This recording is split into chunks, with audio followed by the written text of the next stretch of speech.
Brother Ronald. Yes, Pastor. Sorry, are you able to hear me? Yes, yes. Okay. Praise the Lord. All right. Good evening, everyone, and thank you once again for joining for worship. Selamat malam saudara-saudara dan terima kasih sekali lagi untuk bersama untuk beribadah kepada Tuhan. What a special gift it is to worship together again and again. Adalah suatu karunia dari Tuhan bahwa kita bisa berbakti bersama-sama berulang-ulang kali. We live in some very significant times, as you can see around the world. Kita hidup di masa yang sangat genting ketika kita melihat dunia di sekitar kita, ya. And we just thank God for giving us the opportunity to study these important truths for our time.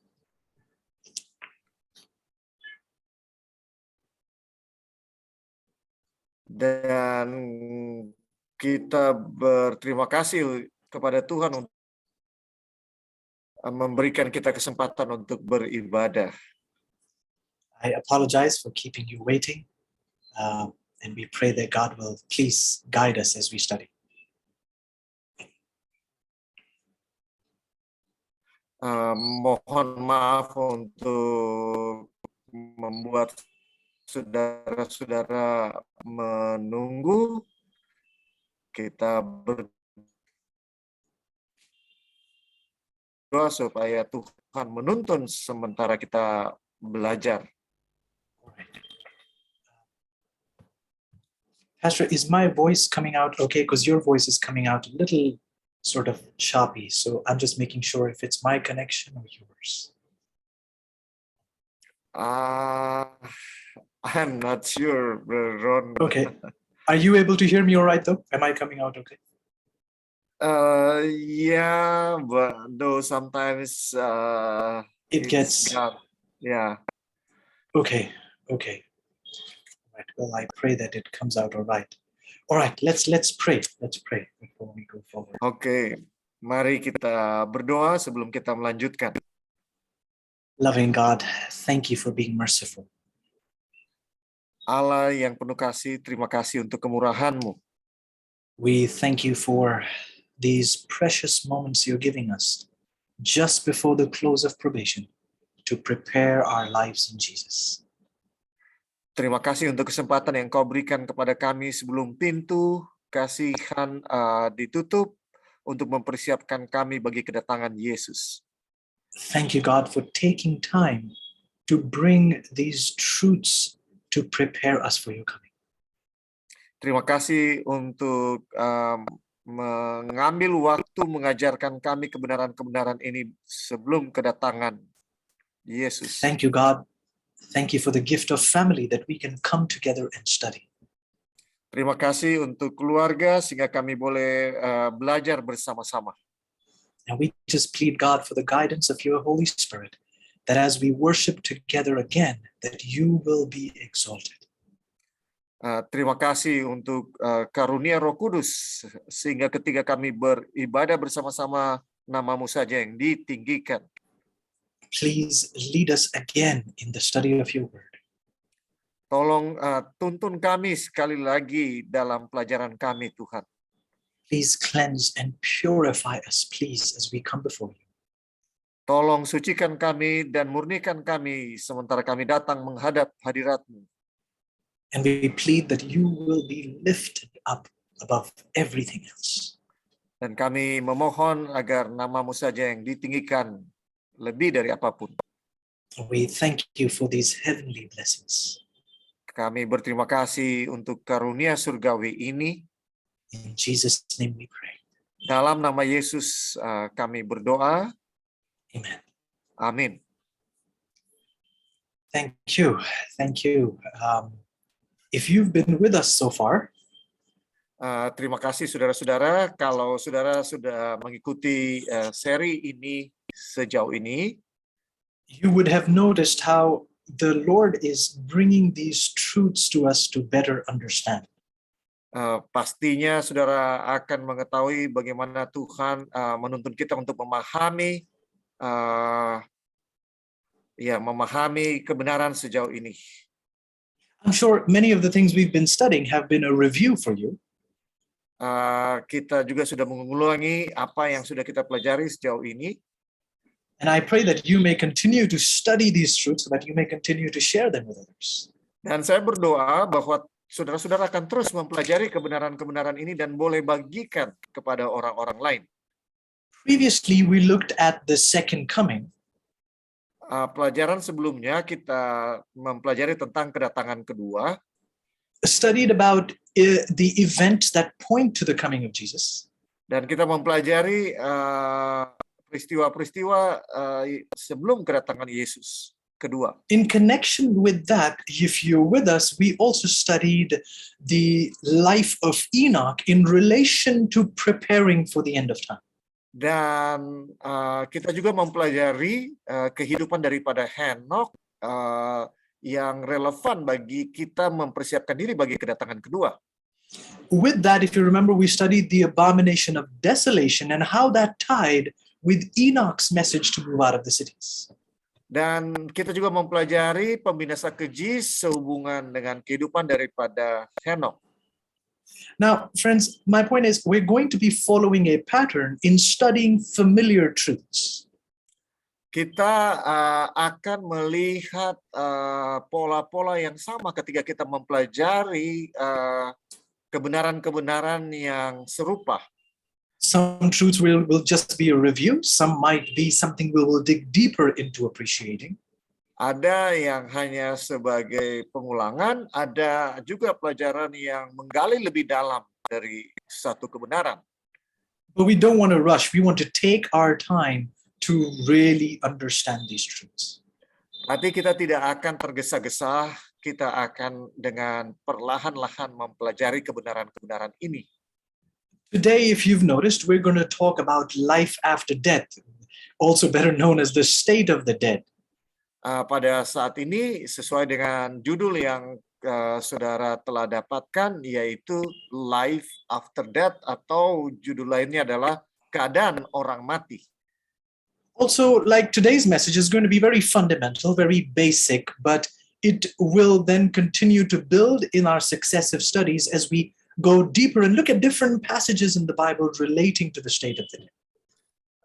Jadi ini juga adalah satu kebenaran mendasar yang ada di dalam Alkitab. Ya, tapi kita juga akan melihat bahwa ada pola sementara kita mempelajari pelajaran ini di berbagai tempat di dalam Alkitab. Now, you would recognize this question about death is a very relevant question, even in the times we're living in. Kalau saudara melihat pertanyaan tentang keadaan orang mati ini adalah satu pertanyaan yang relevan bahkan di zaman di mana kita hidup sekarang. If you turn your eyes towards Ukraine, there are many families who've perhaps seen their loved ones die before their own eyes or have got news that their loved ones have passed away in the war. Kalau saudara ada melihat berita di Ukraina saat ini, banyak orang-orang di sana yang melihat atau mendengar berita tentang keluarga mereka yang meninggal. And it has brought many to question what really happens after death. Dan ini menimbulkan pertanyaan kepada banyak orang, apa sebenarnya yang terjadi sesudah kematian? And understand, friends, that this is not just a subject for Christians. Both Christians and non-Christians are interested in this subject very much. Dan ini adalah topik yang menarik bukan hanya untuk orang Kristen, tapi juga untuk orang non-Kristen. Truth, though, is, as you know so well, that both these views, whether Christian or non-Christian, they view the subject matter of death very differently. Dan orang Kristen maupun orang non-Kristen melihat topik mengenai keadaan orang mati ini dengan cara yang berbeda. For some, like atheists, they believe that this is it. Life is over and that's it. There's nothing after this. Contohnya orang yang ateis, mereka melihat kematian sebagai akhir dari segala sesuatu, hanya sampai di situ saja. Sadly, even within Christianity, if you ask the question, what happens after someone dies? Sayangnya bahkan di antara orang Kristen ketika saudara bertanya apa yang terjadi ketika seseorang meninggal, Many Christians will tell you, oh, a person has a soul, and if they're good, that soul goes to heaven. If they've been bad, that soul goes to hell after death. mereka mengatakan, oh, ada roh yang dimiliki oleh setiap orang. Kalau mereka baik, mereka akan langsung ke surga. Kalau mereka jahat, mereka akan ke neraka. Others perhaps might even say, oh, there is this thing called purgatory, which is just somewhere between sort of here and heaven. Atau ada juga yang lain mengatakan, oh, ada yang namanya purgatori, itu ada di tengah-tengah Now, antara yang baik dan jahat. many questions are raised, as are the different views, so are the many questions that are raised along with the subject. Jadi ada begitu banyak pertanyaan yang timbul seputar topik ini. For instance, are the dead sleeping and awaiting for resurrection when Jesus comes, or are they in heaven already? Contohnya, apakah orang mati mereka menanti kedatangan Yesus kedua kali atau mereka sudah di surga? If there is this thing called soul, and the soul is in heaven, does the soul have eyes? Can it speak? Does it have a mouth? Does it have ears? Kalau ada yang disebut dengan jiwa ini dan jiwa ini sudah ada di surga, apakah dia punya mata, dia punya telinga, atau seperti apa? And if a soul already has a mouth, ear, hands, body, then why is the soul going to come back for the body? Nah, kalau jiwa ini sudah punya mata, sudah punya telinga, sudah punya tangan, jadi buat apa lagi dia nanti datang untuk menempati jasadnya, tubuh itu? Now, friends, it's important that we take time to study this. Jadi saudara-saudara, penting bagi kita untuk mempelajari hal ini. Because as you have noticed, many times we are faced with such questions. Karena sebagaimana yang saudara sudah alami, kita sering ditanya hal-hal ini. And often when asked about what happens to the dead, we perhaps just refer to the text in Ecclesiastes, say the dead know nothing. Jadi biasanya kalau kita ditanya tentang keadaan orang mati, kita akan buka ayat di dalam pengkhotbah dan menyatakan orang mati tidak tahu apa-apa. But is that all? Is that all that we tell others? Or are we able to take everybody through a good series of Bible texts to understand what happens? Apa itu saja atau kita bisa memberikan pelajaran Alkitab yang baik tentang topik ini?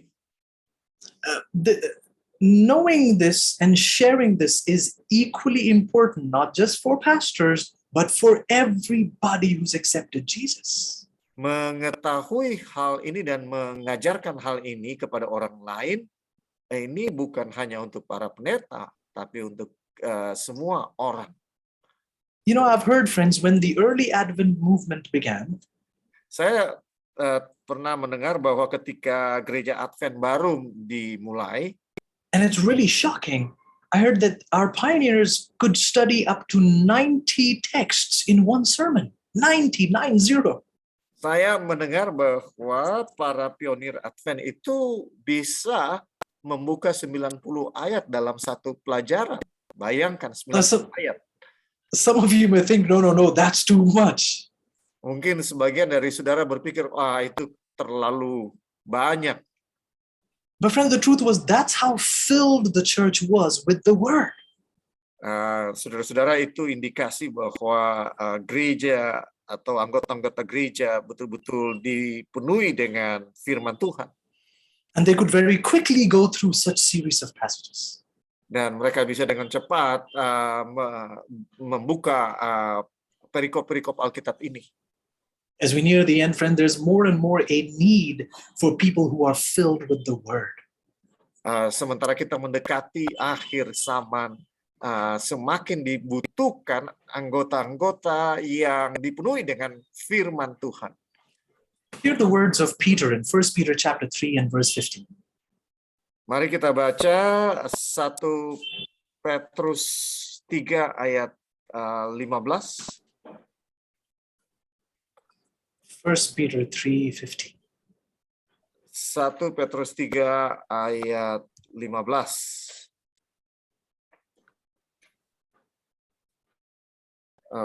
Saudara-saudara, mari kita buka Alkitab di dalam 1 Peter 3:15, Brother Ron.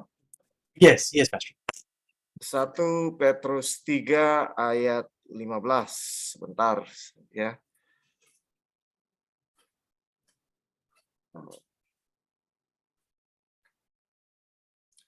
Oke, firman Tuhan berkata, tetapi kuduskanlah Kristus di dalam hatimu sebagai Tuhan, dan siap sedialah pada segala waktu untuk memberi pertanggungan jawab kepada tiap-tiap orang yang meminta pertanggungan jawab dari kamu tentang pengharapan yang ada padamu. Tetapi haruslah dengan lemah lembut dan hormat. Now again, perhaps the portion of the text that gets most attention is the part that says, be ready always to give an answer.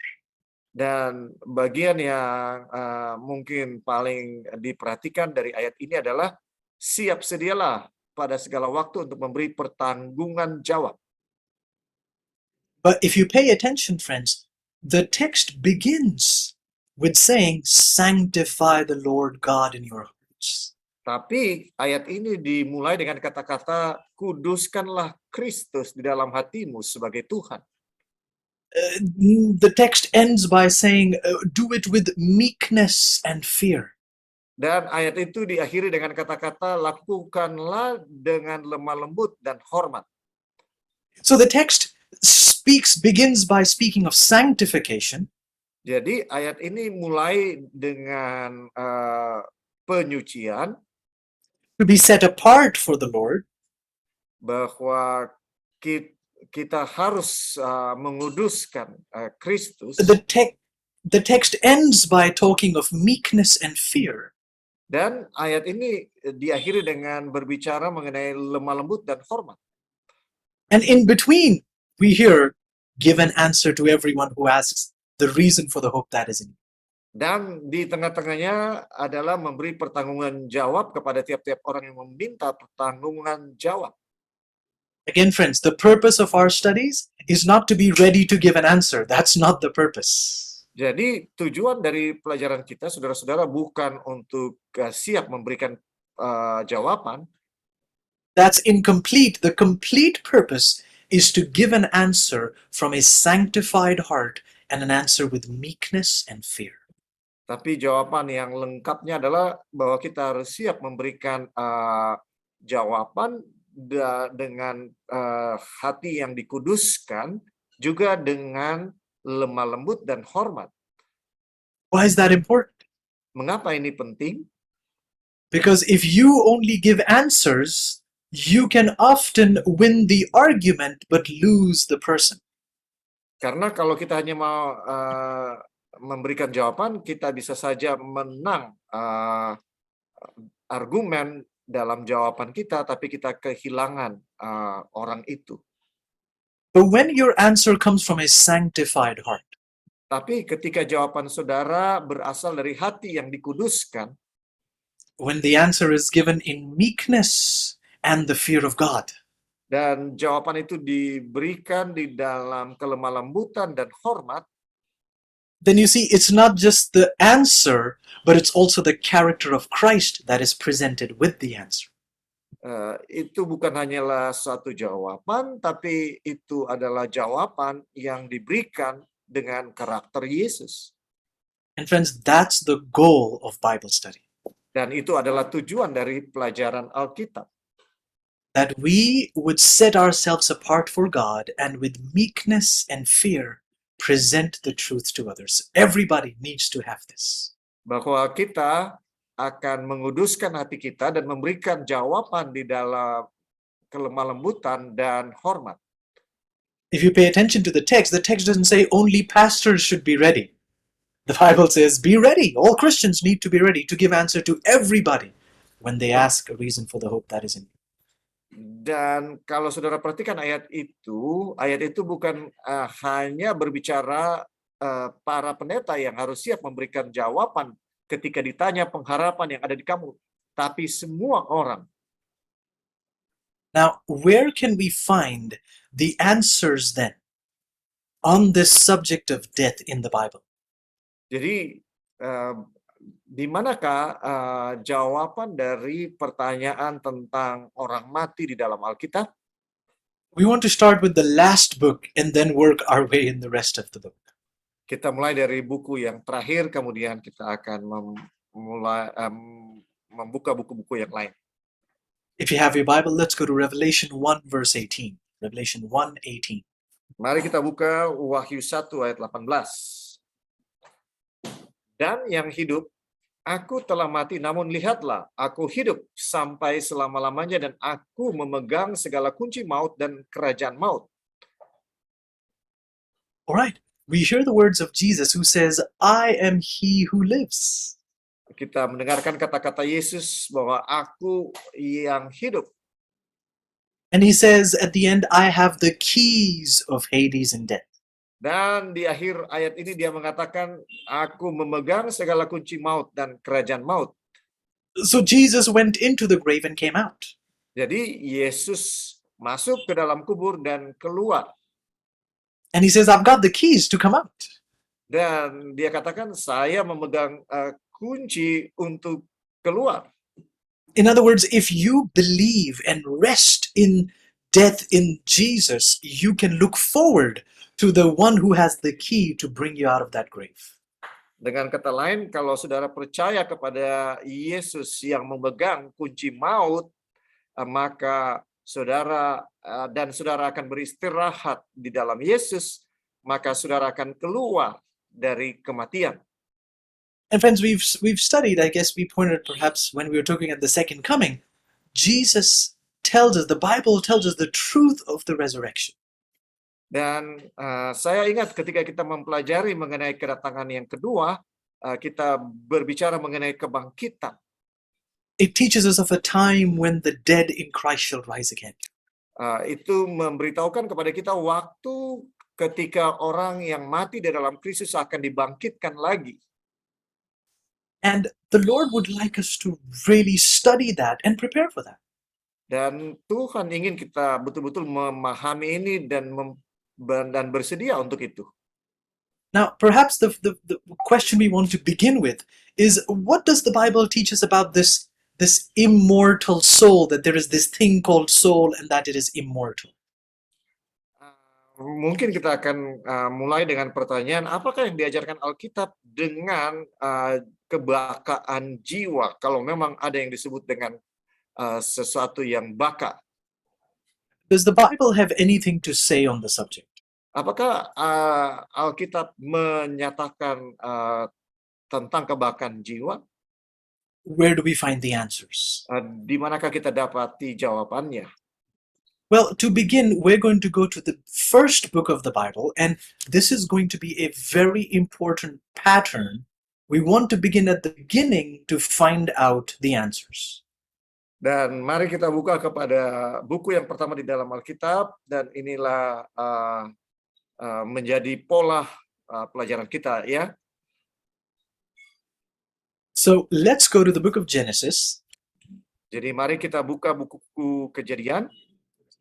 And let's go to chapter 2 and verse 7. Mari kita buka pasal 2 ayat 7. Genesis 2 and verse 7. Ketika itulah Tuhan Allah membentuk manusia itu dari debu tanah dan menghembuskan nafas hidup ke dalam hidungnya. Demikianlah manusia itu menjadi makhluk yang hidup.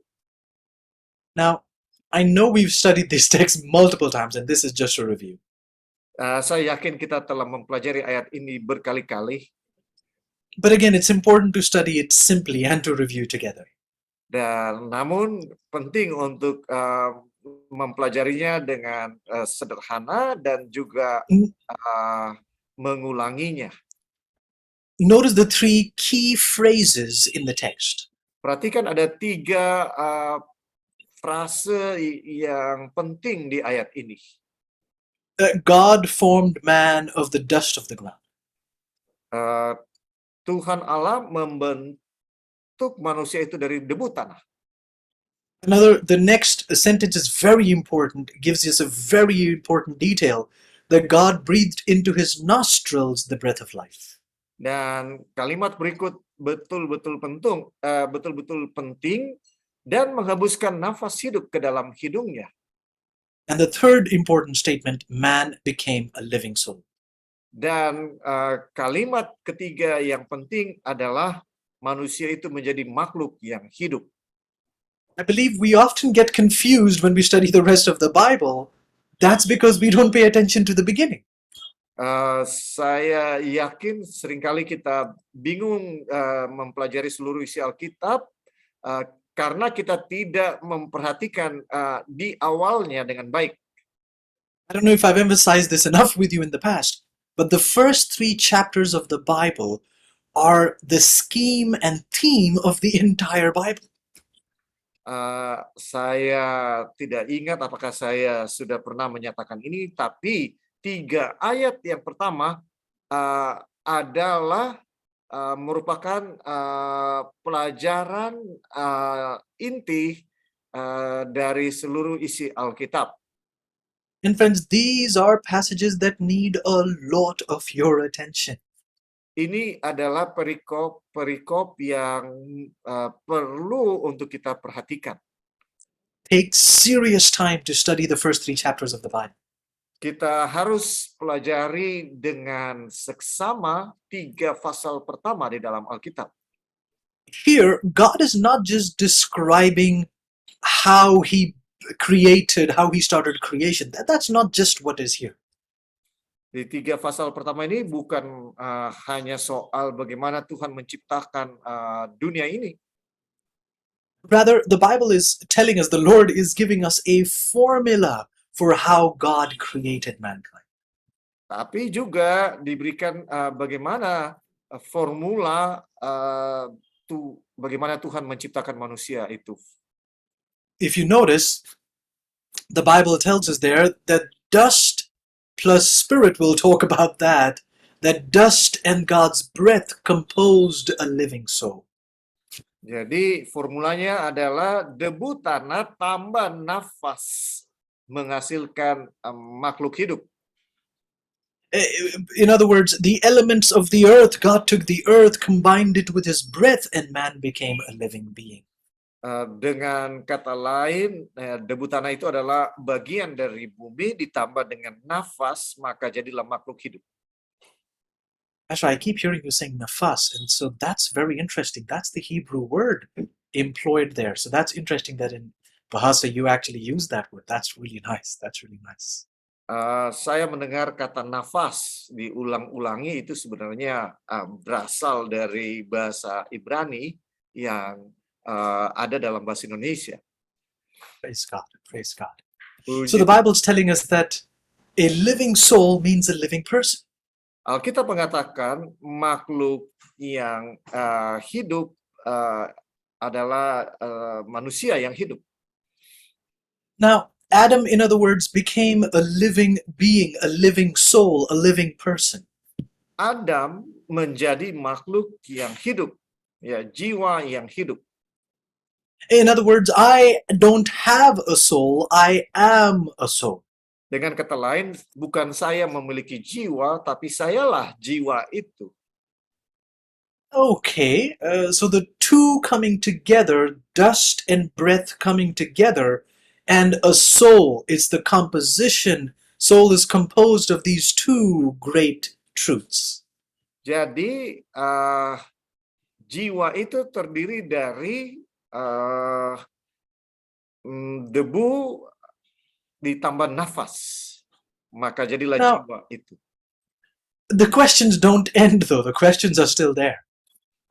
Pertanyaannya tidak berakhir di situ, tapi adalah. The question is, what is this soul? Is it immortal? Can it ever die? Those questions remain. Pertanyaannya tetap ada, apakah jiwa itu? Apakah dia baka atau dia bisa mati? Praise God for his word. Terima kasih kepada Tuhan untuk firman-Nya. In Ezekiel 18:4, we find God's answer. Di dalam Yehezkiel 18 ayat 4 kita mendapati jawabannya. Sungguh semua jiwa aku punya, baik jiwa ayah maupun jiwa anak aku punya, dan orang yang berbuat dosa itu yang harus mati. Now, isn't that interesting? In Ezekiel 18:4, the Lord tells us, the soul who sins shall die. Ini menarik kan bahwa Alkitab Tuhan menyatakan bahwa orang yang berbuat dosa itu yang harus mati. So the question, can the soul die? According to the Bible, yes. Jadi pertanyaannya, apakah jiwa itu bisa mati? Alkitab menjawab, ya. Now, interestingly, the Bible also tells us that the another name for soul is also person or life. The Bible uses these words. Yang menarik juga bahwa kata lain yang digunakan untuk jiwa di dalam Alkitab adalah seseorang atau kehidupan. It's easy to identify this because if you go back to the beginning, all of your other questions will be answered. So it's important that we keep going back to the formula given to us in Genesis 2:7. Dan ini dapat dengan mudah kita gunakan kalau kita kembali ke formula mula-mula. It will solve all your questions on the subject if you keep going back to the original formula. Don't let that leave your mind. Kalau terus kita kembali kepada formula di awal, maka kita bisa menjawab semua pertanyaan. In other words, from Genesis, man became a living soul, which means he became a living person. Dengan kata lain, di buku Kejadianlah manusia itu menjadi makhluk hidup atau seseorang yang hidup. That helps us understand Ezekiel 18:4, because when it says the soul who sins shall die, it's simply saying the person who sins will die. Dan ketika kita tiba di Yeskel 18 ayat 4, ketika disebutkan orang yang berbuat dosa atau jiwa yang berbuat dosa itu yang harus mati. Alright, let's hear the words of Jesus. Oke, sekarang mari kita lihat apa yang dikatakan oleh Yesus. Matthew 16, verse 25 and 26. Di dalam Matius 16 ayat 25, 26. And notice how Jesus uses the word life and soul. Now, I don't know, Pastor, if these are the same words in Bahasa, but in the English, Jesus uses these words interchangeably. He keeps using them. Saya nggak tahu di dalam bahasa Indonesia, tapi dalam bahasa Inggris, kata jiwa dan hidup itu dipakai sebagai kata yang sama ya. Yeah. Let's read the text. Ya, mari kita lihat ayatnya. Karena barang siapa mau menyelamatkan nyawanya, ia akan kehilangan nyawanya. Tapi barang siapa kehilangan nyawanya karena aku, ia akan memperolehnya. Apa gunanya seorang memperoleh seluruh dunia tetapi kehilangan nyawanya, dan apakah yang dapat diberikannya sebagai ganti nyawanya? So notice how he says, if you're seeking to save your life, you will lose it. Jadi perhatikan, Yesus mengatakan barang siapa mau menyelamatkan nyawanya, ia akan kehilangan nyawanya. But if you lose your life for my sake, you'll find it. Tetapi barang siapa kehilangan nyawanya karena aku, ia akan memperolehnya. And then in the next part, he says, oh, but what if you gain the whole world but lose your own soul? Kemudian di ayat 26 dikatakan apa gunanya seorang memperoleh seluruh dunia tapi kehilangan nyawanya.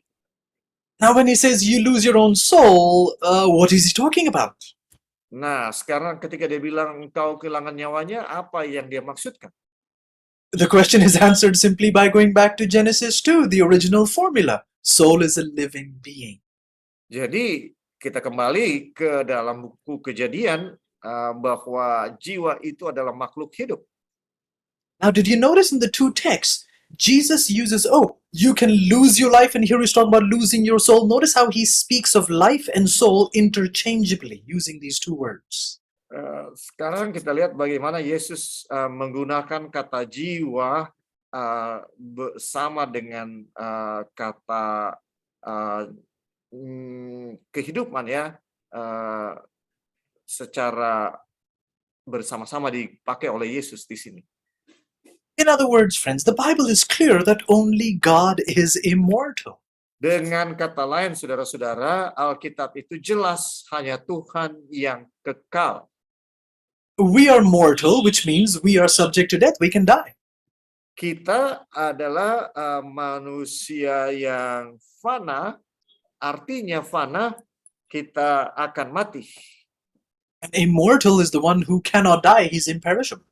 Tetapi yang baka itu artinya tidak dapat mati. And hence we will never find the Bible using the term immortality of the soul or the immortal soul. Dan kita tidak akan mendapatkan di dalam Alkitab kata-kata kebakaan jiwa. But we do find a text about God in 1 Timothy 1 verse 17. Tapi kita mendapatkan di dalam 1 Timotius 1 ayat 17, hormat dan kemuliaan sampai selama-lamanya bagi Raja segala zaman, Allah yang kekal, yang tak nampak, yang sah. Amin. Now, when you look at 1 Timothy 1:17, it says the King eternal and the King who is immortal. Di dalam ayat 17 dikatakan Raja yang kekal. In 1 Timothy 6:15 and 16, Di dalam 1 Timotius 6 ayat 15 dan 16, the Bible tells us that he alone has immortality. Alkitab mengatakan dialah satu-satunya yang tidak dapat mati. So the Bible is clear, friends. God alone has immortality. It's a text from the Bible right there. Jadi Alkitab jelas bahwa hanya Tuhan saja yang tidak dapat mati. So again, from a strictly Bible standpoint, nowhere do we hear that man or soul is immortal, but the Bible has a clear text that says God alone is immortal. Jadi berdasarkan bukti dari ayat, maka kita tidak mendapati bahwa manusia atau jiwa itu kekal, hanya Tuhan saja yang kekal. Some may argue though and say, but wait, doesn't Paul say that at the coming of Jesus, this mortal will put on immortality?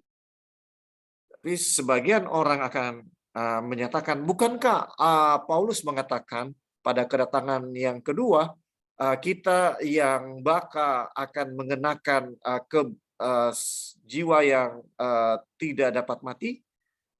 That is true, we do receive eternal life. But wait, if eternal life then will be something that comes from within us, why does the book of Revelation say we will still be eating of the tree of life? Nah, kita akan mengenakan yang tidak dapat mati. Tapi bagaimana kalau kita sudah mendapatkan kebakaan dari dalam diri kita, kenapa di dalam buku Wahyu masih dikatakan kita akan makan dari dari pohon kehidupan? In Genesis 3, God had clarified that the purpose of the tree of life was to eat from it so that they could live forever. Adam and Eve. Di dalam Kejadian 3 kita mendapatkan maksud dari pohon kehidupan adalah supaya orang yang makan dari situ tidak dapat mati.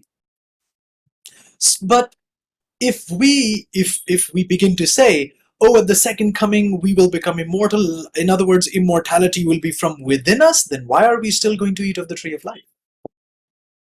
Jadi kalau pada kedatangan kedua kita akan mengenakan tubuh yang tidak dapat mati, kenapa kita masih harus makan dari pohon kehidupan? And that's because, friends, immortality will not be from within us. God will give us the continuance of life, but He alone is the holder, the source of immortality. Kenapa demikian, saudara-saudara? Karena kekekalan itu tidak berasal dari dalam kita. Hanya Tuhan saja sumber kekekalan itu, dan Dia yang akan terus memberikan itu kepada kita. Our eternal life will not be our manufacturing, it will be the gift of God. Kehidup kekal yang akan kita dapatkan bukan berasal dari kita, tapi itu adalah karunia dari Tuhan. So where are we getting all of these thoughts about the immortality of soul? Jadi dari mana ini kita dapatkan ide tentang kebakaan jiwa? The lie is very, very old, but I guess one of the modern influences was pagan Greek philosophy. Kebohongan ini sebenarnya sudah sangat tua, tapi saya yakin ya bahwa itu dipengaruhi oleh filsafat Greka, ya. You see, it was the Greeks that taught that the soul could live separately from the body. Orang-orang Greka lah yang mengajarkan bahwa jiwa itu bisa hidup terpisah dari tubuh. They taught that the soul was a distinct entity which had a life of its own. It could live without the body. Itu mengajarkan juga bahwa jiwa itu adalah entitas yang terpisah dan dia dapat hidup tanpa tubuh. Now, the Bible from the very second chapter speaks directly against that lie, because the Bible tells us it is the breath of God and the dust of the ground that made a soul. Alkitab dari pasal yang kedua sudah menyatakan bertentangan dengan tipuan ini. Alkitab mengatakan bahwa dari debu tanah dan nafas dari Allah itulah yang menjadikan makhluk hidup.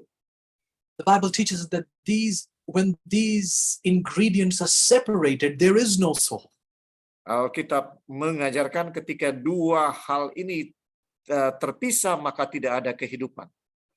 The Bible also teaches us, friends, that death is like a sleep. Alkitab juga mengajarkan saudara-saudara bahwa kematian itu seperti tidur.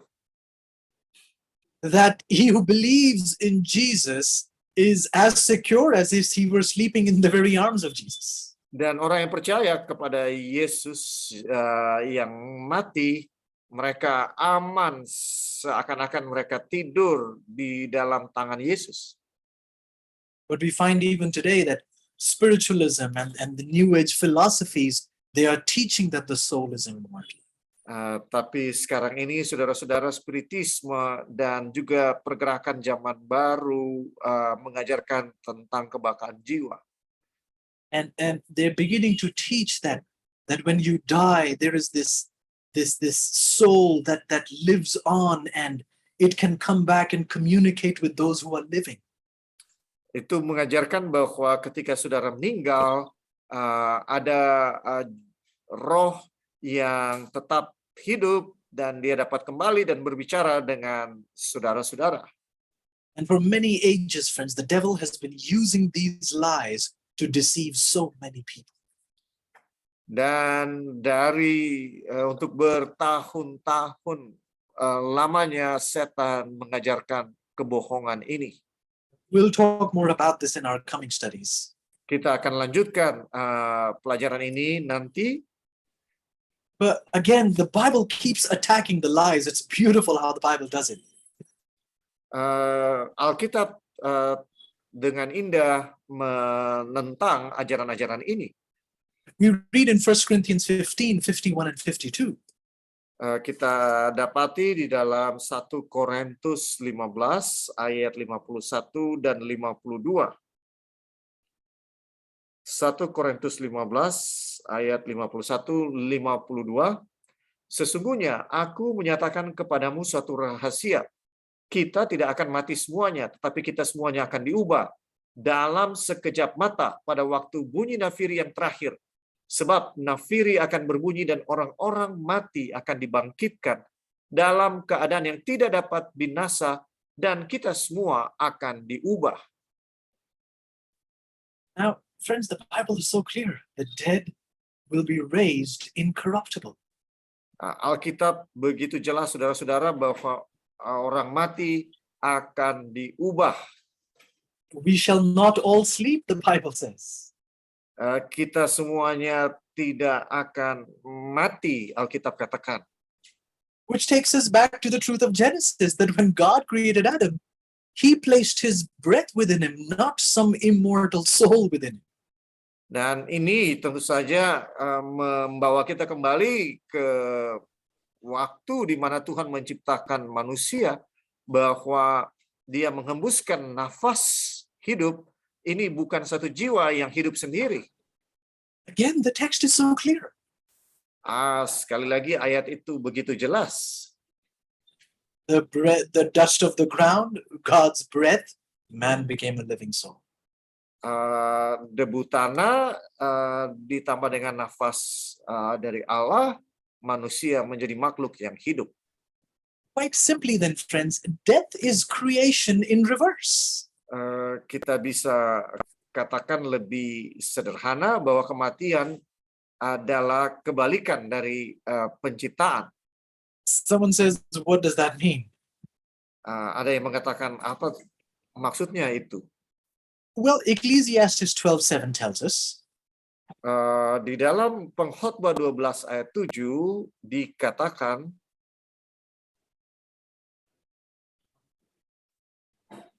debu kembali menjadi tanah seperti semula dan roh kembali kepada Allah yang mengaruniakannya. isn't that a beautiful text? Bukankah ayat ini ayat yang indah? It tells us when a person dies, the dust goes back to the ground, Itu mengatakan kepada kita bahwa ketika seorang mati, debu kembali kepada tanah and the spirit goes back to the Lord who gave it. dan roh kembali kepada Allah yang mengaruniakannya. Some say, oh, look, there it is, the spirit. Ada yang mengatakan, lihat nih, ini roh kan? See, I told you, God breathed a spirit, a soul into man. Seperti yang saya sudah katakan kan, bahwa Allah menghembuskan roh, jiwa. Interesting. Again, Pastor Bahasa is using an interesting word there because I believe it's inspired from the Hebrew word ruach, the word spirit. Di dalam bahasa Indonesia dikatakan roh yang berasal dari bahasa Ibrani ruah. So the word spirit there used in Ecclesiastes 12 is really the word in the Hebrew ruach, which simply means breath. Dan jadi di dalam Pengkhotbah 12 ayat 7 kata roh ini berasal dari kata Ibrani ruah yang artinya nafas. Which we can really read here, which means the dust goes to the ground and the breath of God will go back to the God who gave it. Dan kita bisa baca ayat ini dengan mengatakan debu kembali menjadi tanah seperti semula dan nafas kembali kepada Allah yang mengaruniakannya. Now, that just tells us that the spirit and soul are two different things. Ini mengatakan bahwa roh dan jiwa adalah dua hal yang berbeda. It is God breathing his breath into the dust that made a soul. Tuhan menghembuskan nafasnya ke dalam debu yang menjadikan jiwa. God's breath, in other words, in the English, God's spirit that he's breathing is not a thing on its own. The word spirit there it should be translated as God's breath that he's breathing. Jadi ketika Allah menghembuskan nafas, kata nafas ini ya harus bukanlah satu entitas yang berdiri sendiri, tapi ini betul-betul harus diterjemahkan nafas, bukan roh. So God breathes into man, and that's what makes a living soul. Jadi Tuhan menghembuskan kepada manusia yang menjadikan dia hidup. And so when a person dies, the body goes back to the dust, for dust it was taken from. Jadi ketika seorang mati, tubuhnya, debu itu kembali kepada tanah karena dari situlah asalnya. And the spirit, or the breath of life, as we're finding out in the Bible, is the power of life, and it goes back to God.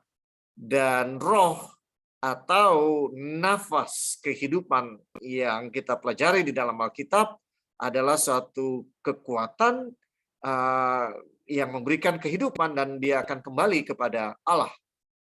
And the Bible is helping us recognize that the breath and the spirit are the same thing. Alkitab mengajarkan kepada kita bahwa roh atau nafas adalah hal yang sama. Now, let's not confuse this with the Holy Spirit, friends. Let's keep that in mind also. Dan jangan kita bingungkan ini dengan Roh Kudus, saudara-saudara. Here, in the context of creation, in the context of life, we're simply speaking about the breath that God breathed into man. Jadi dalam konteks penciptaan ini adalah nafas yang Allah hembuskan kepada manusia. Job makes an interesting statement in Job 27 and verse 3. Ayub memberikan suatu statement yang menarik di dalam pasal 27, Ayub pasal 27 ayat 3. Selama nafasku masih ada padaku dan roh Allah masih di dalam lubang hidungku. Now, this is an interesting text. Dan ini ayat yang menarik, saudara-saudara. It says, the Spirit of God is in my nostrils. Dikatakan roh Allah masih di dalam lubang hidungku. Now, if this is the soul, as some people say, jadi kalau ini adalah jiwa, ya sebagaimana yang dikatakan oleh beberapa orang, then are you saying that there is something living inside my nose? Is that what you're saying? Apakah saudara mengatakan bahwa ada sesuatu yang hidup di dalam hidung saya? Apa itu yang dimaksudkan? Isn't that a strange thought that there's a living thing inside my nose? It has a mouth, it can move his hands and feet, and it's living in my nose. Bahwa ada sesuatu yang hidup di dalam hidung saya, dia punya tangan, dia bergerak, dan dia hidup di dalam hidung saya. It's interesting because the thought is clarified if we're paying attention. The word spirit simply means the breath. The breath of God is in my nostrils. Sebenarnya kalau diperhatikan dengan baik, kata roh di sana bisa diganti dengan nafas, ya. And that breath does not have a mind of its own. The breath is the power of God that He has breathed into me. Jadi nafas di sana tidak punya pikiran sendiri, tapi ini adalah kekuatan Allah untuk memberikan kehidupan. I think the age-old example that is so fitting is the example of a light bulb. Saya pikir satu ilustrasi yang sudah sangat lama akan memberikan penjelasan. Now, to bring light, you need more than just a bulb, right? Untuk memiliki terang dari lampu, kita bukan hanya memiliki lampu itu kan. To bring light to the bulb, you need to give power, the electricity to the bulb. Supaya ini lampu bisa menyala, kita harus memberikan energi, yaitu dari listrik. And similarly, friends, our bodies are like the bulb. Jadi tubuh kita itu sama seperti lampu ini. And to bring light to the bulb, you need the power. You need the electricity. You need that power of God that is His breath that brings light, that brings life to us. Supaya lampu ini bisa bohlam lampu ini bisa menyala, saudara membutuhkan tenaga atau listrik supaya lampu ini bisa menyala. Demikian juga supaya kita bisa hidup, maka kita butuh tenaga atau kekuatan dari Allah, yaitu nafas. What happens when you unplug the bulb? What happens when you remove the electricity from the bulb? Apa yang terjadi kalau saudara cabut kabelnya dan hentikan listriknya? The electricity goes back to where it's coming from the powerhouse.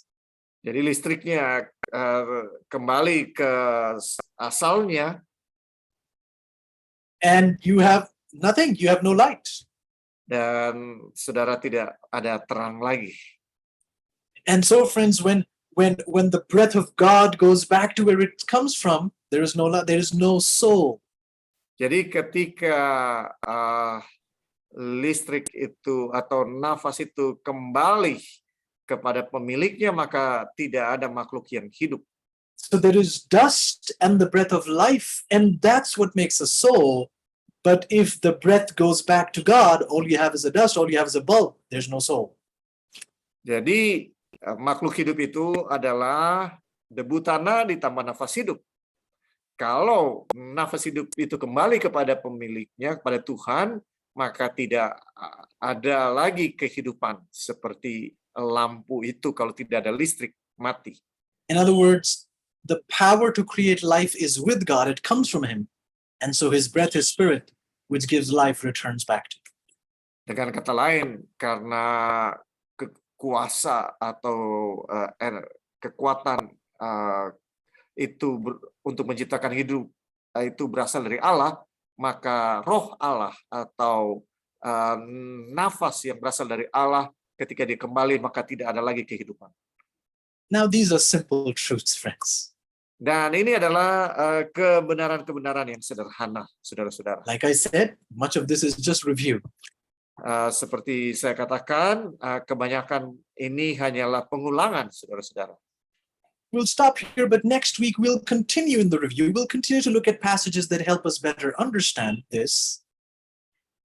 Kita akan akhiri di sini, tapi minggu depan kita akan mempelajari bagian-bagian Alkitab untuk mendalami hal ini. But in the successive weeks, by God's grace, we will look at texts that raise a lot of questions. Juga di minggu berikutnya kita akan mempelajari ayat-ayat yang menimbulkan pertanyaan-pertanyaan.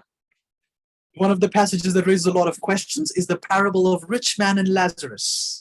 Salah satu bagian Alkitab yang menimbulkan banyak pertanyaan adalah perumpamaan tentang orang kaya dan Lazarus. And we'll have to spend a lot of time studying that because it is a very important parable. We'll probably need 2 or 3 sessions to study that parable. Dan kita akan membutuhkan 2 atau 3 pelajaran Alkitab untuk mempelajari perumpamaan ini.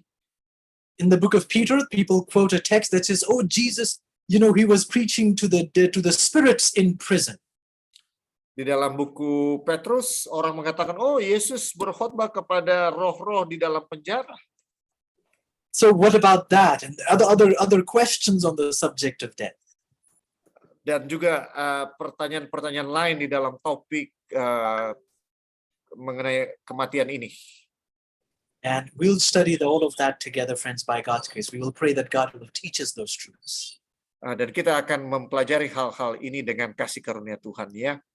In the meantime, I pray that you may stay faithful and continue to study and pray for a sanctified life, that we may present these truths with meekness and the fear of God. Dan sementara itu, semoga kita boleh menguduskan hati kita supaya kita bisa menyampaikan kebenaran ini di dalam kelemah lembutan dan hormat. If that is your desire, I invite you tonight, if you're able, to come kneel with me as we pray together. Saya mengundang saudara untuk berdoa bersama-sama kalau saudara bisa pada malam ini. Let's pray. Mari kita berdoa. Loving Father, thank you for loving us the way you do. Bapa yang penuh kasih, terima kasih untuk mengasihi kami sebagaimana Engkau mengasihi kami. Thank you, God, for loving us enough to not leave us in the dark. Terima kasih Tuhan, oleh karena kasih-Mu, Engkau tidak membiarkan kami dalam kegelapan. Thank you, Lord, for striving so hard to teach us precious truths for our time. Terima kasih Tuhan untuk mengajarkan kebenaran-kebenaran yang indah pada zaman kami ini. Please continue to teach and instruct us, Lord. Teruslah ajar kami dan tuntun kami. Please continue to draw us nearer to Thee. Dan teruslah membawa kami dekat kepada Engkau. Please enable us to be useful vessels in your hands. Dan sanggupkan kami untuk menjadi alat yang berguna di tangan-Mu. We plead, God, that your name will forever be exalted. Kami berdoa ya Tuhan agar nama-Mu yang selalu ditinggikan. Please help us to study truth and to present it in the character of Christ. Tolong kami untuk terus mempelajari kebenaran-kebenaran-Mu dan menyampaikannya dengan karakter Yesus. Purify us, Lord, for we stand in need of your purity. Tolong murnikan kami karena kami selalu butuh untuk dimurnikan. May your name forever be praised. Semoga nama-Mu saja yang selalu dimuliakan. We pray in Jesus' name. Kami berdoa di dalam nama Yesus. Amen. Amin.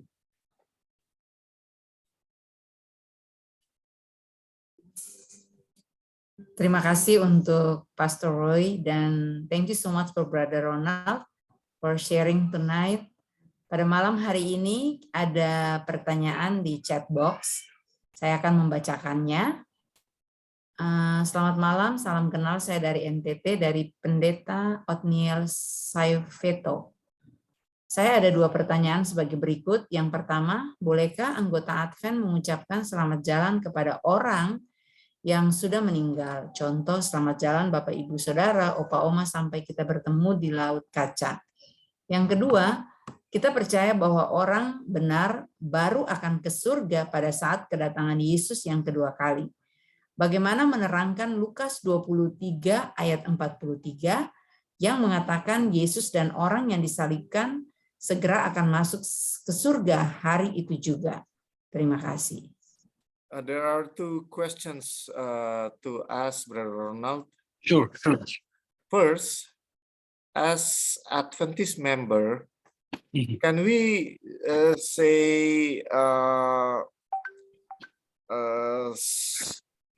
say something to that person? For example, our fathers or mothers or grandfather or grandparents, yeah. That say is something like, so long, see you at the glass of the sea, something like that. That is a very good question. Ya, itu adalah satu pertanyaan yang baik. And it's interesting because that was pretty much the next few slides that we were going to study. Ini sangat menarik karena sebenarnya itu adalah pelajaran yang akan kita pelajari. But let me just quickly take us through that. We can, of course, read it next week as well. Pastor, if you could read Psalm 146, verse 4, it helps us understand the question better, gives us an answer. Oke, saya jawab secara cepat saja karena ini seharusnya pelajaran kita minggu depan di dalam Mazmur 146. 146 verse 4, ya, Brother Ron? Yes. Apabila nyawanya melayang, ia kembali ke tanah, pada hari itu juga lenyaplah maksudnya. Now, isn't that a clear text? It says, the moment his breath goeth forth, he returneth to his earth. So the breath goes back to God. We studied this. And the dust goes back to earth. And in that very day, his thoughts perish. Jadi ayat ini jelas kan mengatakan bahwa apabila nyawanya melayang, ya, atau nafasnya melayang, ia kembali ke tanah, pada hari itu juga lenyaplah maksudnya. Another very common text to understand that is Ecclesiastes 9, 5 and 6. Ayat yang biasanya juga sangat jelas menyatakan hal ini di dalam Pengkhotbah 9 ayat 5 dan 6. Karena orang-orang yang hidup tahu bahwa mereka akan mati, tetapi orang yang mati tak tahu apa-apa. Tak ada upah lagi bagi mereka, bahkan kenangan kepada mereka sudah lenyap. Baik kasih mereka maupun kebencian dan kecemburuan mereka sudah lama hilang. Dan untuk selama-lamanya tak ada lagi bahagian mereka dalam segala sesuatu yang terjadi di bawah matahari. Now, while the psalmist says their thoughts perish, pemazmur mengatakan bahwa pikiran-pikiran mereka lenyap. The Ecclesiastes goes even further and says the dead know nothing. Pengkhotbah lebih jauh lagi mengatakan bahwa orang-orang yang hidup tahu bahwa mereka akan mati, tapi orang yang mati tak tahu apa-apa. Their love, hatred, envy, everything is gone. Baik kasih mereka maupun kebencian mereka semuanya sudah hilang. So then who are we talking to when they die? Jadi kepada siapa kita bicara ketika mereka mati? And it's dangerous to do that because when we go against that which is clear in the Bible, we're really appealing to the devil to step in and take place of the truth. Dan ini berbahaya karena kalau kita melakukan sesuatu yang bertentangan dengan Alkitab, maka setan sudah siap untuk masuk. So yes, in short, we cannot talk to the dead. Jadi ya pastinya kita tidak bisa berbicara kepada orang mati. For there is nothing to talk to. Tidak ada yang bisa kita bicarakan. So hope that helps. Semoga ini menolong ya. Okay, second question. Yeah. Second question, how can you we believe that those who are righteous, they will be in heaven at the second coming of Jesus. So how can we explain Luke 23 verse 43 that says Jesus and the criminals at his right side at that very day went to heaven? Great question. We'll address this next week also. But yes. Ya, pertanyaan yang bagus. Kita juga akan jawab ini minggu depan. But if it's very interesting. It's very interesting. Ya, ini sangat menarik. So from different ways to look at it, one of it is if Jesus was saying, today I will go to heaven and I'll take you also to heaven with me. Kalau Yesus mengatakan bahwa hari ini saya pergi ke surga dan saya akan juga bawa kamu ke surga, then let's find the words of Jesus in John 20. Mari kita lihat kata-kata Yesus di dalam Yohanes 20. In John 20 is Sunday morning.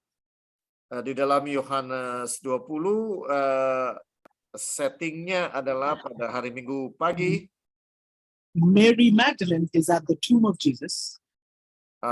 Maria Magdalena pergi ke kubur Yesus. And listen to what Jesus says to Mary on Sunday morning.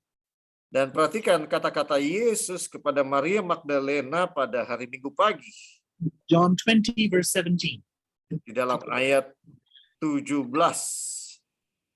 Kata Yesus kepadanya, "Janganlah engkau memegang aku sebab aku belum pergi kepada Bapa, tetapi pergilah kepada saudara-saudaraku dan katakanlah kepada mereka bahwa sekarang aku akan pergi kepada Bapakku dan Bapamu, kepada Allahku dan Allahmu." So wait, if Jesus himself has not gone to the Father yet, jadi kalau Yesus sendiri belum pergi kepada Bapa, then how can we say that in Luke 23 he's telling the thief, I will go to heaven and I will take you to heaven also?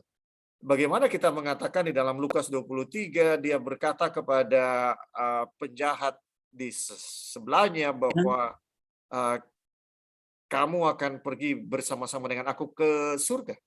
Now again, I guess the simple thing is to go back to the original formula in Genesis 2. Ya, sekali lagi yang paling bisa kita lakukan adalah kembali kepada formula dari buku Kejadian. To be honest with you, that's the one text that has helped me understand this much better than before. Ya, itu adalah ayat yang membuat saya lebih memahami ini. When Jesus is speaking to the thief on the cross, ketika Yesus berbicara kepada penjahat di kayu salib, he's simply telling him that I promise you today that you will be with me in paradise. Dia sedang menjanjikan kepada penjahat itu bahwa pada hari ini saya berjanji kepadamu bahwa engkau akan ada di surga. Because he wasn't going to, but to know that he wasn't going to paradise, he wasn't going to heaven that day itself, because he was buried and in the tomb. He was killed on the cross and he was buried in the tomb. Karena sebenarnya kan dia tidak ke surga pada hari itu, dia dikuburkan dan dia ada di salib pada hari itu. The Bible is clear that on Sunday morning, he was not coming down from heaven. On Sunday morning, he was coming from the grave. That's important to recognize. Dan Alkitab juga mencatat, ini penting untuk kita perhatikan, bahwa pada hari Minggu pagi dia tidak turun dari surga, tapi dia bangkit dari kubur. It is also very important to know that we are all familiar with Jesus' friend Lazarus, right? Dan kita juga tentunya tahu bahwa Lazarus itu sahabat Yesus, kan? Now, when in John chapter 11, when Jesus resurrects Lazarus, Di dalam Yohanes 11 ketika Yesus membangkitkan Lazarus, was Jesus looking, and Lazarus was a righteous man, but if righteous people go to heaven when they die, was Jesus looking to heaven and saying, Lazarus, come forth? ya kita tahu bahwa Lazarus adalah orang benar, dan kalau memang Lazarus sudah di surga, bukankah Yesus harusnya menatap surga dan berkata, Lazarus, turunlah dari surga, bukan keluarlah dari kubur itu. No, he was at the grave. He asked, if Lazarus was in heaven, why did Jesus ask for the tombstone to be rolled away? Kalau memang Lazarus sudah di surga, kenapa Yesus meminta supaya batu penutup kubur Lazarus itu untuk dipindahkan, digeser? And by the way, Lazarus was in the grave longer than Jesus. He was in the grave 4 days. Dan juga Lazarus lebih lama dikubur daripada Yesus, dia di dalam kubur 4 hari. And friends, when Lazarus came out of the grave, he wasn't coming down from heaven, he was coming out of the grave. Dan ketika Lazarus dibangkitkan, dia keluar dari kubur, bukan dari langit, dia turun. And 1 Thessalonians 4, we'll study all of this next week also, but 1 Thessalonians 4 tells us then that the very voice that woke up Lazarus is the very voice that will wake up the dead in Christ at the coming of Jesus. Minggu depan kita akan pelajari ini lebih dalam, tapi saudara-saudara, suara yang sama membangkitkan Lazarus, juga suara yang sama akan membangkitkan orang-orang mati. A simple way to read that text cara yang sederhana untuk memahami Lukas 23 ayat 43, about when Jesus is speaking to the thief on the cross. Ketika Yesus berbicara kepada penjahat di kayu salib, Jesus is simply telling him, he's saying that I am telling you this today. Yesus sebenarnya hanya mengatakan bahwa pada hari ini aku berkata kepadamu. He's not telling him today you will be in paradise. He's saying what I'm telling you today you need to pay attention. Yesus tidak mengatakan pada hari ini engkau akan di surga, tapi kamu harus perhatikan apa yang aku katakan saat ini. That in the great resurrection you will be taken with me to paradise. Bahwa di hari kebangkitan yang besar itu engkau akan bersama dengan aku di surga. So stay tuned. We're going to study this much deeper. This is just an overview. We're going to study this much deeper by God's grace. Jadi tetap ikuti terus, kita akan lebih dalam mempelajari ini minggu depan. Praise God. Oke, terima kasih banyak untuk jawaban yang sangat luar biasa. Kiranya boleh menjadi berkat bagi Bapak Pendeta Otniel Saifato. Terima kasih saudara-saudara untuk waktu juala yang akan memisahkan kita. Kita sudah menyelesaikan KPA kita malam hari ini. Kita akan menanti saudara untuk minggu depan di waktu yang sama, dan besok hari Sabtu jam 4 sore kami ada KPA pada jam 4 sore bersama dengan Brother Ronald. Jika saudara-saudara punya waktu untuk bisa join dengan kami di link Zoom yang sama, kami mengundang saudara-saudara untuk bersama-sama dengan kami. Dan di minggu depan di hari Senin dengan Bapak Bang Ucok Panggabean, dan di hari Rabu dengan Brother Ramon Tengkano.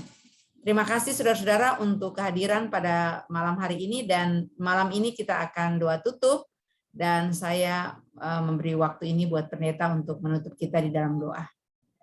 Oke, mari kita tunduk kepala, kita berdoa. Terima kasih ya Tuhan untuk kesempatan kami mempelajari lagi firman-Mu.